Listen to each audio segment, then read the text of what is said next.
Pesquisa traz péssima notícia sobre a prisão do Bolsonaro. Parem tudo. Qual que é a versão correta sobre a prisão do Bolsonaro, hein? A do Bolsonaro ou a de Moraes? Eu vou te explicar em 2 pontos decisivos. Primeiro ponto, que o próprio Bolsonaro falou sobre a tornozeleira e como a ciência entra nessa história. E segundo, se os brasileiros acreditaram ou não na versão do Moraes. A primeira reação da imprensa sobre a história da tornozeleira foi dizer que Bolsonaro tinha tentado fugir. Ele mesmo disse em vídeo que passou um ferro de soldagem no equipamento. Mas vejam, ele não disse que a intenção era romper o equipamento. Ele disse que estava curioso.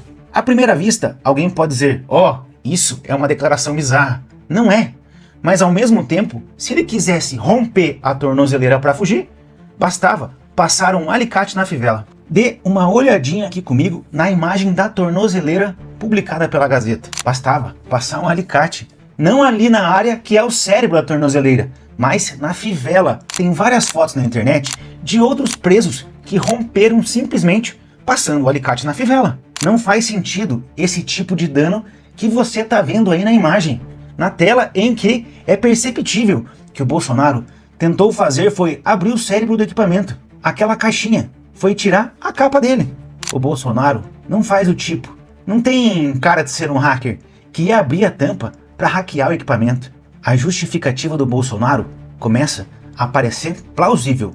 Mas tem uma coisa, veja a justificativa que o próprio Bolsonaro deu na audiência de custódia. No depoimento, ele disse que começou a ter alucinação por causa do uso de remédios. Ele disse que ele começou a acreditar que tinha uma escuta dentro do aparelho e por isso queria remover a tampa para ver se era verdade. Gente, isso é possível? Bolsonaro estava tomando pregabalina e sertralina, esses remédios usados em tratamentos psicológicos. Podem, em casos raros, mas que acontecem, causar alucinações.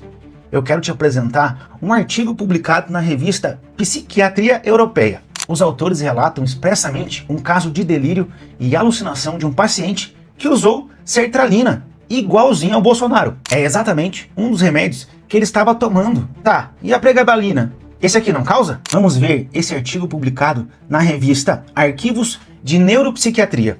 Dá uma olhada. O que diz aqui? Delírio, psicose e alucinações visuais induzidas pela pregabalina. Pelo menos 2 remédios que Bolsonaro estava tomando podem causar sim alucinações. E não sou eu que estou dizendo isso não. Vejam essa reportagem do UOL. Os remédios utilizados podem causar alucinações dependendo da dosagem. Cabe investigação, claro, mas sim, é possível que um idoso tomando esses remédios possa ter tido alucinações e violado a tornozeleira, o que é compatível com o modo como ela foi violada, na tampa e não na fivela. Mas e o povo, hein? A população? A população acreditou na versão de Bolsonaro ou na versão de Moraes? Eu vou te responder isso, mas antes disso, eu vou pedir para você deixar aqui o seu like, se inscrever no canal e ativar o sininho. Agora, vamos para o segundo ponto. Considerando esse cenário todo, será que a população acreditou na versão de Moraes ou na versão de Bolsonaro? Vejam comigo. O resultado da pesquisa Quest sobre as redes sociais falaram desse episódio. Dá uma olhadinha aqui. 42% das pessoas se manifestaram contra a prisão de Bolsonaro. 35% a favor.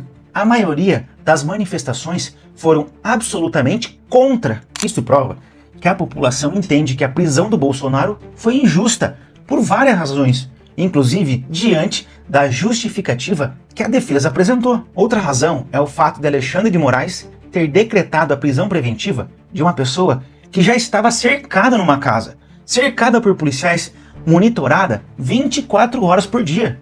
Se o povo realmente tivesse confiado na versão que havia um plano de fuga, o resultado da pesquisa seria maior pro lado de Moraes, mas não foi.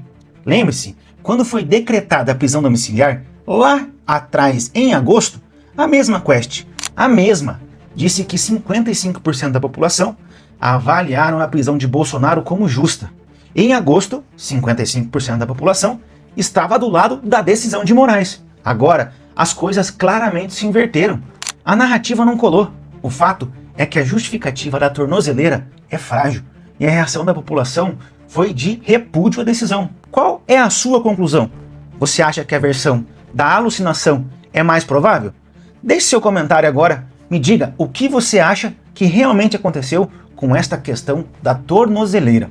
Conta pra gente o que você acha nos comentários. Eu quero ler e debater a sua visão. Um grande abraço e até o próximo vídeo.